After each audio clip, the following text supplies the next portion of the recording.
Yan. Sige, itatopic ko na lang to para kahit papaano may idea kayo. Meron kayong basihan kung saan ba kayo magpa-vlog. Kasi meron pong nagtatanong sa akin guys, kung saan daw malaki yung kinikita ng isang vlogger. Kasi alam niyo naman, sa panahon ngayon, marami na rin nangangarap na maging vlogger. So lahat naman welcome naman. So ngayon, labanan pagalingan na lang talaga at pasipagan, di ba? So siyempre meron tayong dalawang platform. Actually, marami tayong platform. So dito lang muna tayo sa dalawa. Dito lang muna tayo kay YouTube at saka kay Facebook kasi yan naman palagi yung ginagamit natin. So yung TikTok naman kasi hindi naman halos kumikita yung mga video dyan. Maliban na lang kung affiliate ka. So ngayon kay Facebook at kay YouTube muna tayo. Ayan. So kasi marami pong nagtatanong sa akin guys kung saan daw malaki yung kitaan. Di ba? Kasi siyempre kumikita na rin yung mga vlog ngayon.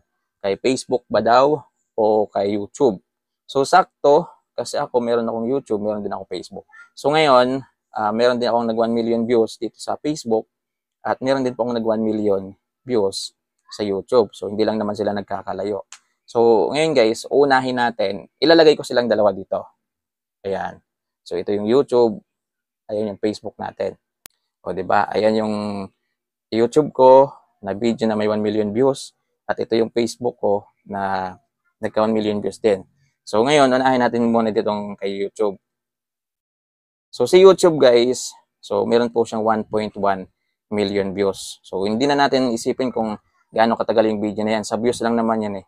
Yung views niya 1.1 million views.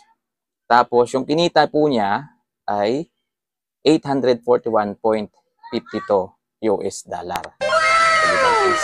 Ganyan po yung posibleng kikitain ng 1 million views mo sa YouTube. At take note guys 6.53 minutes lang po yan.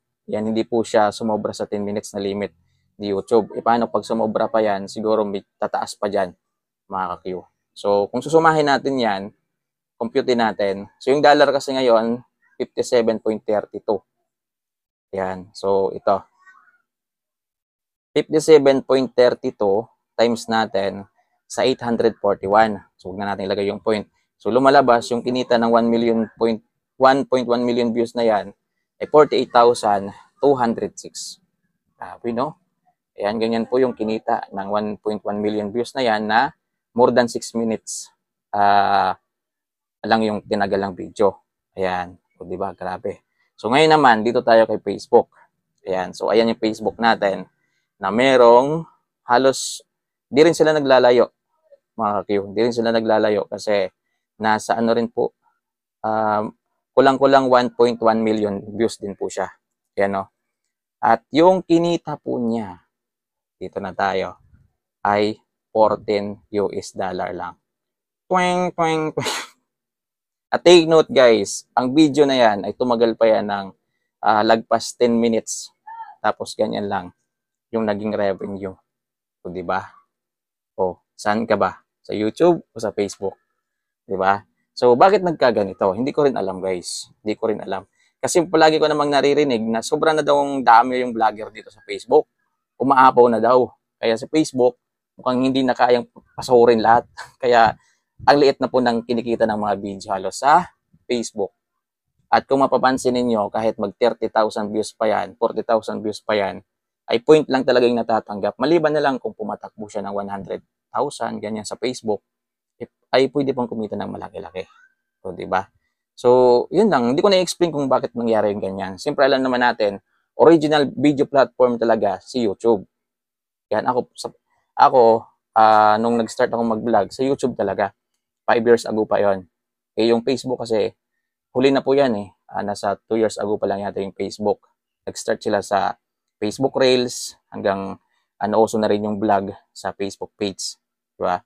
So, at syempre doon kasi sa YouTube ay halos marami talagang ads. Diba? Marami talagang ads yung nilalagay nila.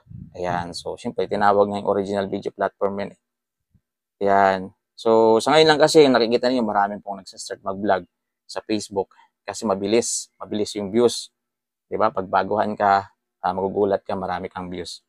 Yan. Pero habang tumatagal, nabubulol na ako, pero habang tumatagal, papansin mo, humihina yung ano mo. Kasi may algorithm din kasing tinatawag sa Meta. At patipo-tipo rin kasi yan si Meta, guys. Yan, pag natipuhan ka, pwedeng mag-viral. Pag hindi, wala. Twing, twing, twing.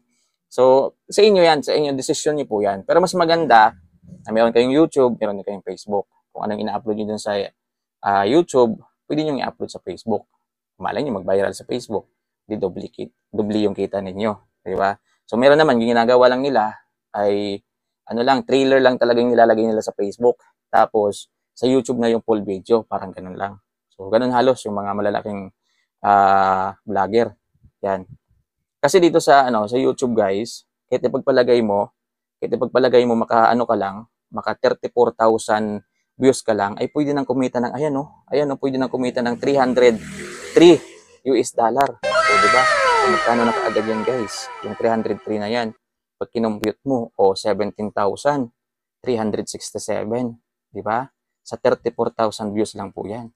So, yeah. Kaya yung iba, yung mga nandito na sa Facebook, na kinakarir na yung pagiging vlogger, i-try nyo rin gumawa ng YouTube channel. Yan. Papuntahin nyo yung ibang followers din sa YouTube channel. Kasi ngayon kasi hindi nagbago yung requirements ni YouTube. Ganun pa rin. 1,000 followers at saka 4,000 watch hour lang. O di ba? Pag may 100k views ka sa YouTube, ay maabot mo na niyan yung 4,000 watch hour na requirements. Tapos yung followers na 1,000 subscriber, mabilis lang naman yan guys.